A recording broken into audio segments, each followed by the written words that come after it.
Savvy and Professional podcast. My name is Tanida Mullen, and I am so excited to have you here listening to the show today. We have a special guest on the show today, a personal friend of mine, Vernon Ross.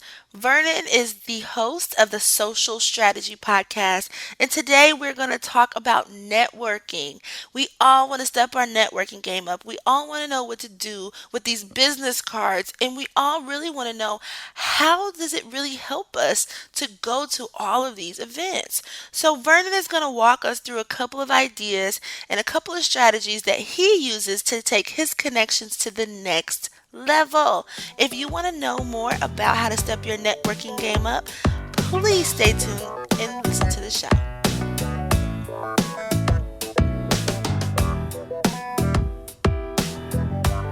All right, Vernon, welcome to the show. I'm so excited to have you on.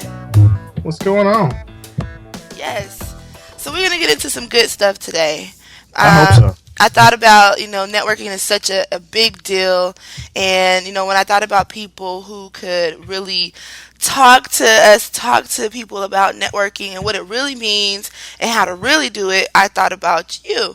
So the first question I kind of want to get into is kind of tell me about how you got so good at connecting and getting, just kind of getting in touch with people and getting that networking game up. Well, it's one of those things where when you're at a disadvantage and you understand or you figure out that the only way to actually get forward or get ahead in life is the people that you know. And, growing up, you always hear that. It's always about who you know. And, you hear that constantly. Oh, it's not what you know, it's who you know. And I thought about that a lot. And I thought about it actually in high school. It started, I went to private school, Catholic school all my life. Right around the time, it was my sophomore going into my junior year, my mother got really sick and could not afford to continue on with the tuition where I was going. So my priest and my congregation was actually paying my tuition. I was working at the church. Well, I wasn't the most studious kid in high school. So I ended up, grades bad and just ended up having to go to public school going into my junior year. But I got placed at this school that was just crazy. I had never really seen a for real fight in school. That was always in my neighborhood. I grew up in the city, so I was used to, fighting outside of school. But school was just not some place that you fought. Not for real. A push here and there. Oh, did you hear so-and-so punch so-and-so? And that was, news around the school for 2 weeks. But the first day, there was fights on the bus going to school. There were fights walking in the school. There were fights in class. I was like, this place is crazy. And I didn't know what to do. So I ended up calling the president at the previous school that I had just left. And I'm like, you got to get me somewhere else safe. I know I can't come back there, but this is crazy and I'm not used to it. What can you do? So she ended up getting me into school called Soldan. It was a better school, and they had a college prep program. The Catholic school I went to was a college prep school, and she somehow, although it wasn't in my district, got me into that school. And I realized then that wow, it really is about who you know and how they value you, because I think that's the other part of it that people don't seem to get is they don't understand that people have to value you before they'll want to do things for you. So they're like, oh, just go out, network and meet people. And then you can ask them to do stuff for you and they'll do it because they're nice. And it's like, no, people won't just do stuff for you because they're nice. People will do stuff for you because you've shown them some value.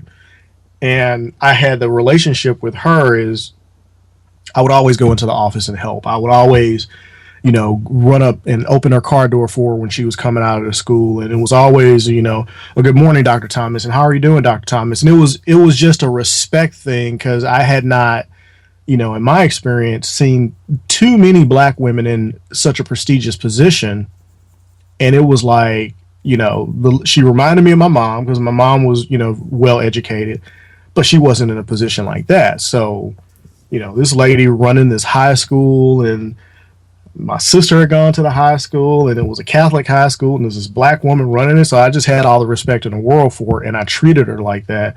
So when I needed her, she was there to provide me with, some help. And that's kind of my first experience with networking.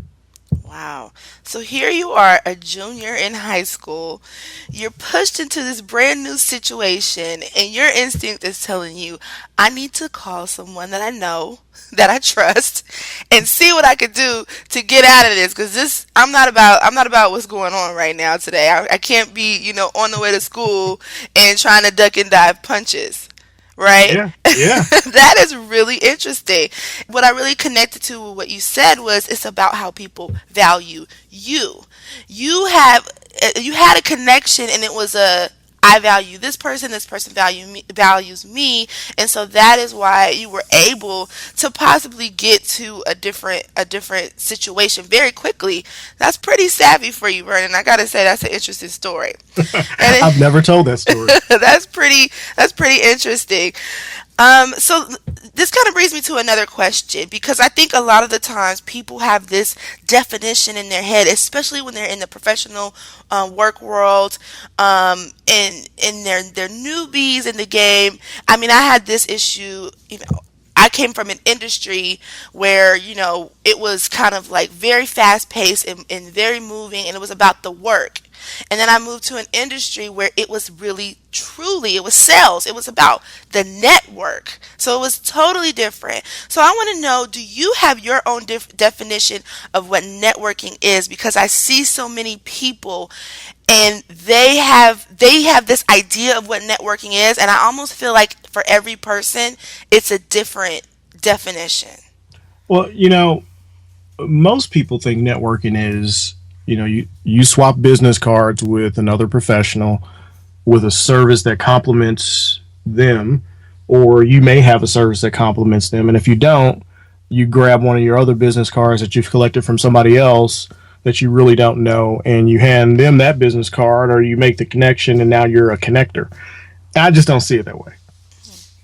I think networking is about building relationships.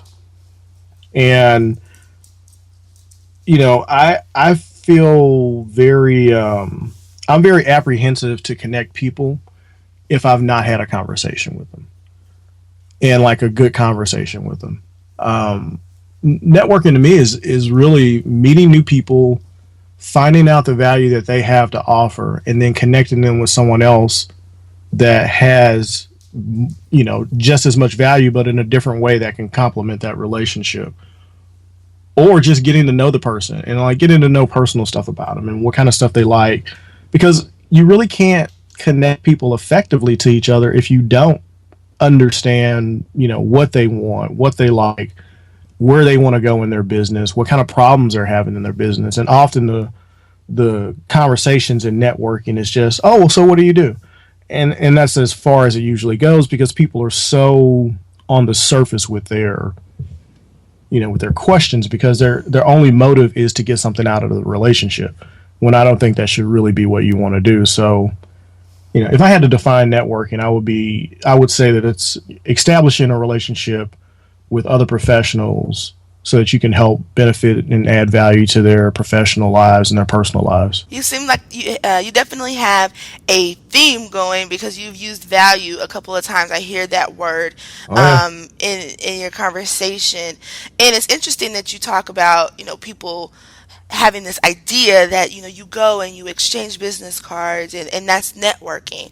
And through my experience, I've heard people say that here in our country, in America, we tend to lead with a question of what do you do? And Mhm. that's not normal in other countries, and that normally people don't lead with the question, what do you do? And I thought that was really interesting the first time I heard that, because I thought that was normal. I thought that people normally ask you, what do you do?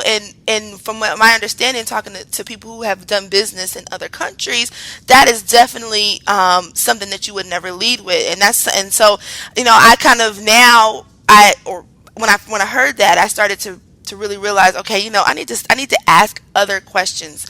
What do you do does not need to be, a topic of conversation at first, because I know that might be something that won't get the conversation going as fast. So when you think about things that you see people doing wrong, let's talk about mistakes. Let's talk about the things that you see or hear, that people say this is how you do it, and you, from your experience, you found to be mistakes. Well, I would say that any outreach is a good thing. I hate to point out when people are making mistakes as far as trying to connect, because it's hard enough to step out of your comfort zone for a lot of people and reach out to connect. And I was just going over this with a class at a university here. I did a networking thing with them, talking to them about networking, and a lot of the students were hung up on, I've got this employer in front of me at this speed networking thing. I don't know what to say.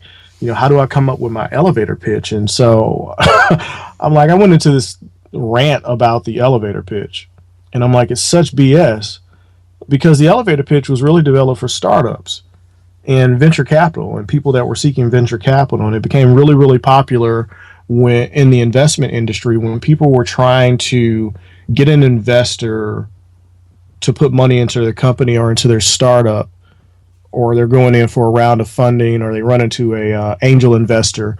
They've got a few seconds. Can I get a minute of your time? Can I get 30 seconds just to tell you about what I do and see if you're interested, kind of thing. And then it kind of just ended up into the vernacular of people thinking that they have 30 seconds to explain what they do, or you're not going to be interested in talking to them.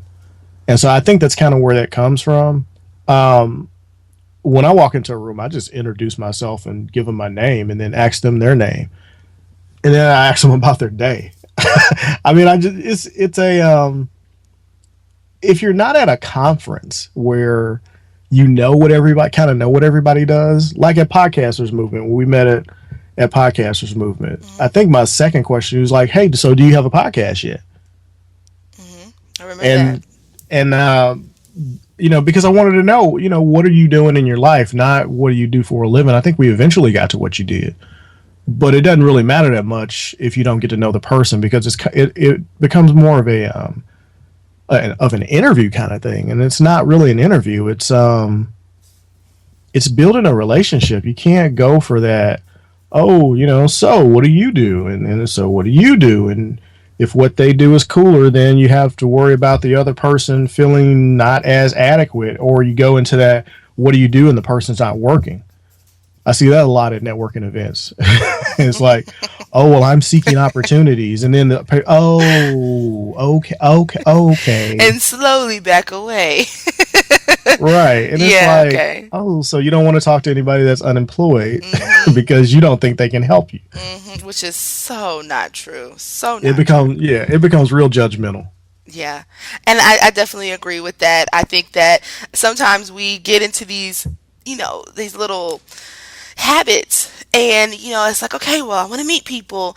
And then if you really think about it, if you're meeting someone, let's say this is just, you're not in the mind frame of I am networking. If you were at Starbucks and you saw somebody, you were standing in line, and that you and that person started talking, I can guarantee that you would not ask them what they do. If you were standing in line at Starbucks, you Right, would say right. something like, "Oh, what are you ordering to drink?" "Oh, and they would give you an answer, and you would say what your favorite drink was. And next thing you know, you're talking about how your grandma used to make, lemon ice pound cake back when you were a kid. Seriously. Yeah. And so I think if people get into that mind frame, it sounds like what you're saying is, I think that if people get into that mind frame of, I'm truly getting to know you, you are a Right. human, and I value you as a person, then it kind of takes off the layers that we've been taught to put on as when we're in a business situation. So I definitely connect with what you're saying. Just in your last answer, you talked about building relationships. Hmm. What exactly does that mean for someone who is fresh in the game, or maybe someone who's coming from an industry where they didn't have to build relationships? Maybe they worked one on one and a little, factory line, and all they had to do was, put the top on the product. And now they're in a Right. position where, hey, it matters who I know. When go a little bit deeper in building relationships. How does someone do that when they're at an event that maybe might last an hour, 2 hours? So, if I was in that situation, something that I would do, and I tell people all the time, you have to be truthful.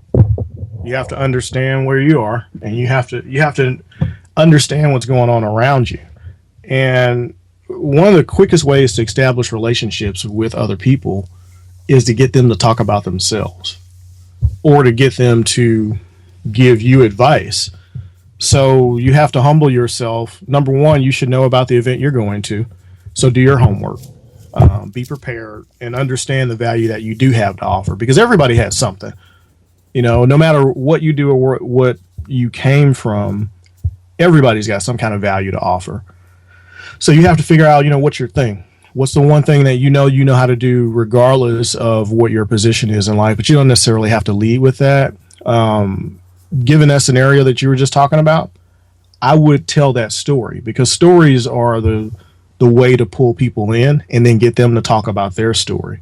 So if I was that person, and say for instance, I just got into a little sales job coming from this factory where I was putting the top on the widget. And, it's an hour long networking event, and it's really just an hour. And I know that there's a couple people there that are in organizations that we want to try to sell to, and I want to establish a relationship with them. Say, for instance, it's a buyer, and I'm this sales guy. I will walk up to the buyer, introduce myself. Hey, I'm Vernon Ross. I heard that you were a good person to meet. Let me tell you just a little bit about me and why I wanted to meet you. I've got this background where, I've been working in this factory setting for, the past 2 years. And all my job was to put a top on this widget. And, I was lucky enough to run into this position and been given the opportunity to work here. And I heard that you were like this awesome resource that I really needed to meet to learn about XYZ. What can you tell me about your industry? And then just let them go. Because number one, they're going to appreciate the honesty that you're not trying to blow smoke, and you've pumped them up by saying, hey, I heard you were a great resource. I'd love to know what you know. Go.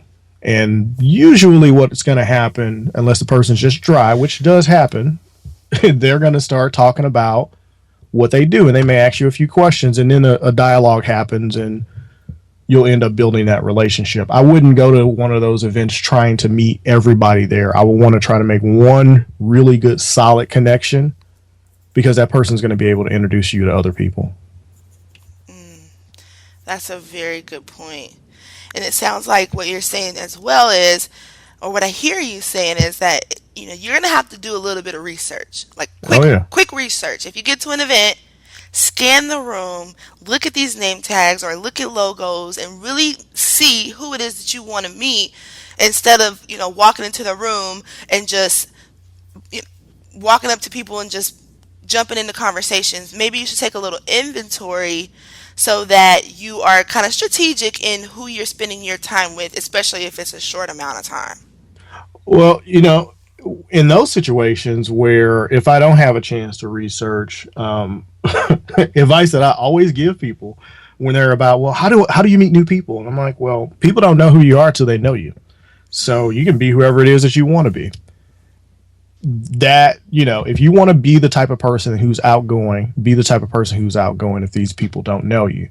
And that's who they'll know you as. So if you walk into a room full of strangers, start walking up to groups of strangers, go, hey, are you guys having a good time?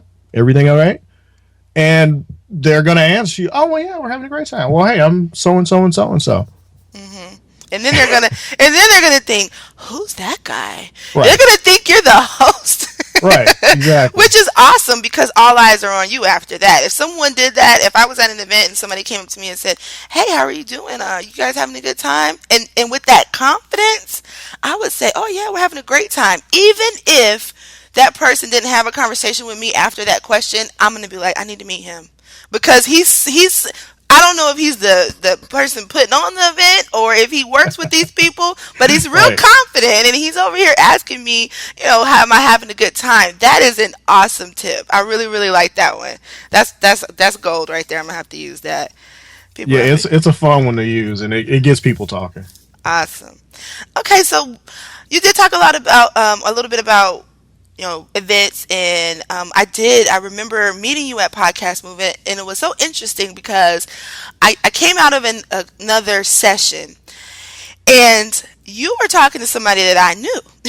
And I'm just standing there, and all I could think, because I didn't want to walk up at first, and all I could think was, wow, I mean, does he know this person? Because I thought we both came to this event not knowing anybody, because the way the conversation that you were having and just the way y'all were talking, I thought maybe he knew somebody at this event and they found each other. And I'm like, huh.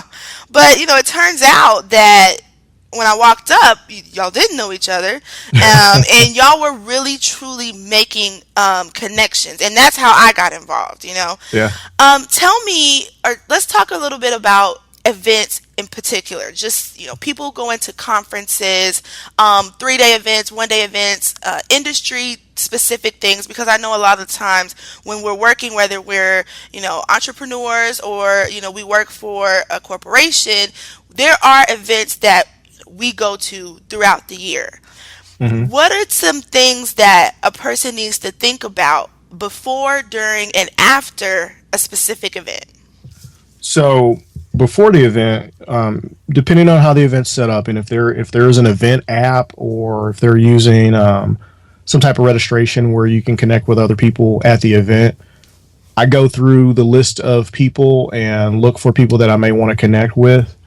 When I don't have the time to do that, I literally just walk around and start talking to people. Hmm. I don't think a lot of preparation needs to go into it, because it can get to the point where you're being too strategic, Okay. and when you're that focused on just meeting these exact people, it never seems to work out. So I'm one of those people where I would much rather be prepared, a few key people that are either speaking at the event or people that are working on the organization of the event, stuff like that. I will make sure to meet those people, because I always like to meet those people, because you never know what kind of things are going to come out of those relationships. And then a few key people that are maybe leading sessions, and focusing on meeting those people, connecting with them on Twitter if possible before the event, connecting with them on LinkedIn if possible before the event. That way there's someone there that you recognize, having Twitter open so that you can, following the hashtag for the event, if there is one. Usually there is, because you can see who's commenting, and then you can look at their tweets, you can respond back, and it's an easy way to take the online conversation offline, because it doesn't happen enough with people. What I've done, and what I did at Podcasters Movement, or was it FinCon? Actually, it was the Financial Bloggers Conference. I was in the Twitter stream. I was on the Facebook group. If there's a Facebook group for the conference, join that and be active in it. Hmm. We were talking about getting beignets and coffee with one of the keynotes, and we just kept that conversation going. So I met like 4 or 5 people that were in that conversation because we kept it going, and it was much easier to take the interaction from online to offline, because that wall of comfort was already broken down because we had been having a conversation online. So when you finally get a chance to meet in person, it's like you're reuniting with someone, even though you're really meeting them for the first time, if you can establish a little bit of a relationship online first. Okay. So, I mean, that's my like offline, online conference tip to offline. But if you don't have time to prepare, one of the easiest things to do at a conference is just walk around and start introducing yourself to people and finding out if they're enjoying the conference so far and what they're looking forward to Okay. and what sessions they're going to. And so what about that follow up? So you done your research. You may not have connected with some people that you done a little bit of talking to before on social media. You get Hmm. to the event. You're meeting new people. You're grabbing names and Twitter handles to keep connected at the conference. What happens when it's over? Because I really think this is where people fall off when we Yeah. talk about making that investment in time and not getting the return. This is kind of where the buck stops for some people. Yeah, it's funny that you say that. I was just reading or listening to same thing for me. James Altucher's book, and it's called Choose Yourself. What's the full name of this book? Choose Yourself, Be Happy, Make Millions, Live the Dream. And he talks about not traveling for business because he says that all the travel that he's done for business, he's never actually made any money from it. And I'm not sure that I agree with that because going to conferences for me has always been valuable because of the follow up afterwards. Most people, and I've been in this most people category before. They get all these business cards, they go home, and then they don't do anything with them. And it was right after Podcasters Movement. I actually emailed probably everyone whose card that I got. And if I didn't email them, it was, well, the only couple people that I didn't get in contact with, they had bounce backs on their emails. So their emails had gone bad by the time I emailed them. But I got an email back from one of the people that I emailed. He's a business coach, and he goes, "You are actually the only person from the entire conference of all the people that I met who actually sent me an email after the conference." And I didn't do the standard right after the conference, send out an email. I waited until the next week and then did a follow up to give people a chance to, get home, decompress, absorb the content. And then I reiterated the conversation that we had and, some things that I liked about the conference and what I got out of it and was wondering, hey, what did you get out of the conference kind of thing? And, what are your next steps and what kind of stuff are you going to work on, that you learned at the conference kind of thing. And that was the conversation. That's where people fail. They just don't do the follow up. And a lot of it just has to do with being lazy. You get the business cards and then you don't know what to say in that initial contact. And I think that's where a lot of people lose is like, oh, well, we were at a conference. We had stuff to talk about. Now, I don't have anything to talk about because I don't want to just lead with, oh, hey, can I help you do XYZ? But I don't know what to say. So, it's that kind of thing. And I think you said something at the end of that's kind of key. I think people they don't they get there and their intentions might be good. They might say, okay, I got this business cards. I'm gonna start sending these emails out. And the problem is there was never truly a connection. Right. So you feel like a salesperson at this point again. You're like, okay, I'm writing this email, and then you start to get into that business talk, and Yeah. then you're like, I'm not going to send it. Or if you do send it, no one's going to respond because what we've been talking about this whole time, and we've been, talking for quite a while right now, about almost 30 minutes, is that it's about the connection. When you have the connection, when that email shows in their inbox, they're going to remember that. Yeah. Yeah, they're going Yeah, to they really remember do. that. They're not going to remember that you asked them what they did and how long they've been doing their job. And, they're not going to remember that. They're going to remember the story that you told them about your grandma making that lemon pound cake.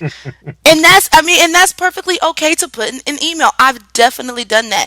And I appreciate your honesty about you being in that category before. Because for me, I had a good connection with people at events, but I really didn't press up on the follow up. And it was this year in 2014 when I said I made it a thing for me at the top of the year. I had two goals. And one of those goals had to do with when I met people to really follow up because in 2013, I had met so many awesome people. and I didn't follow up with them. I'm talking having connections at Yeah. events and meetings, and I look back and I'm like, you know what? I really messed that one up. And so this year I didn't want that. And so like I said, when I'm sending those emails, I'm talking about those stories. They might be silly, but I might make a joke about something that we talked about, and I keep it moving. And I really think that is how I have been able this year to make those great connections and keep them, because Yeah. it was about a true connection. So I definitely think it's a conscious effort, like you mentioned. Yeah. It's it's what you have to care, and I think that as I've been in the business world, everybody starts off with the silly. Oh, so what do you do? I mean, I started off doing that, and it sort of works, and then sort of doesn't. And I don't have any of those connections for people that I started off like that. But I actually am interested in what's going on right there, right then when I'm talking to the person, and what's going on in their lives, and can I truly actually add some value to what's going on right then and there? Can I answer a question? Can I help them? And that's one of the things that is so wonderful about podcasting is that you can offer people help and you can truly impact somebody's life just by answering a question or talking about a subject and giving that answer that they quite hadn't heard yet because you were willing to take the time to invest in what was going on right then and there. And I think that's where people have the disconnect is they're so worried about what's next. They're waiting to answer. And I think that's part of, what happens when you get into those networking situations. They're just waiting on, okay, they just said this, I'm waiting to give my answer. Hmm. And they're not listening. Yes. I mean, we could really go into a whole nother 30 minutes about listening.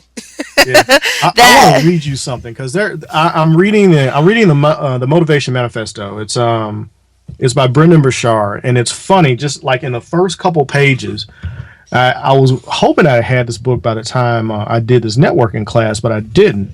But there's something really, really interesting, and I just want to read you this one part because I think it speaks to this. So, it talks about that, we're often lost in an abyss of unawareness and that we regularly miss the energy and blessings around you and the important of this very moment. It's as though we prefer to be elsewhere, doing something else, and as if we're living in distant time zones, hours behind or ahead of the joyous tick and bliss of now. And I'm like, wow, that yeah, is that's pretty powerful. that is pretty powerful. And it's funny the way he wrote this book was just crazy. He studied like the founding fathers and the style that they wrote in. I forget what it's called, but the entire book's like that. But that speaks so much to how people are at events and conferences and networking events is that they're on their phones, especially social media people. Hmm. And it's fine to follow Twitter and look at Twitter, but put your phone down and engage with the person that's in front of you. And some of it's fear of just meeting new people, but a lot of it is just not being there in the moment and waiting to give your answer and wanting to get the interaction over with instead of really investing in how you can help add value to the person's life. That's so very true. And with the passage that you just read, I thought about people, and you can go to any restaurant and see this. Families of 5 and 6 sitting Oh, at the table and their heads are all down. So we're not just doing this oh in yeah, business where, you got your head down and you're missing money. You're also yeah, doing this to the people who you love and care about so much, when at the end of the day, when all the money is gone and the business opportunities are gone, are still in your life, you're still not giving them your undivided attention. And I think it's something that we all have to work on. But I think that if it's happening at home, it's going to happen in business. And if it's happening in business, you're definitely doing it at home. oh yeah, So, I think it's definitely a conscious effort. Um, and it's something that we all need to work on if we're thinking about getting our networking game up, our business game up, our relationship game up. And we have to be there and we have to be connected with what we're doing. So thank you for sharing that. no, that's all right. People are so much more than what they do, and if you go into an event thinking that, then you'll be fine. That's a good tip. That's a good tweetable. We have to put that out there. So, okay, I'm gonna wrap this up, and I know you said earlier in the interview that you don't really like to talk about the mistakes or areas of opportunity. So let's end this with just give me one of your golden tips, just something that someone might be listening to this podcast and they Mhm. might give us the that was a good one. I will give me a golden tip, and when after you do that too, um, give me let's talk to us a little bit about where we can find you. Sure, sure. So if I had to give like one tip, and only one that I would tell people is, show people who you really are. Drop the drop the mask that you hold up. Drop the extra air of professionalism that you hold up, and show people who you really are, because you're much more interesting when you allow people to see who you are and be who you are when you meet new people. And everything else will fall into place if you just let them see your personality, be who you are, be honest, be helpful, and just be nice. Thank you. That's a pretty good one to end on. So where can somebody find you? They're listening to this podcast and they're like, I need more. Where do we find you? You can find me on the internet. Now, you can find me at vernonross.com, or you can tweet me at RossPR. I'm pretty easy to find. Or just Google Vernon Ross and I show up. Okay. I challenge everybody out there listening to this show to tweet Vernon. I mean, he just gave you some really good tips on how to connect online and use those. Connect with him. He's a great guy to connect with, and he has some really good information out there. So I want to thank you for coming on the show, and I guarantee you that this information is going to help somebody in their career and in their business and probably in their life. So thank you so much, Well, thank you so much for having me. and I'll talk to you soon. All right, cool. Thanks.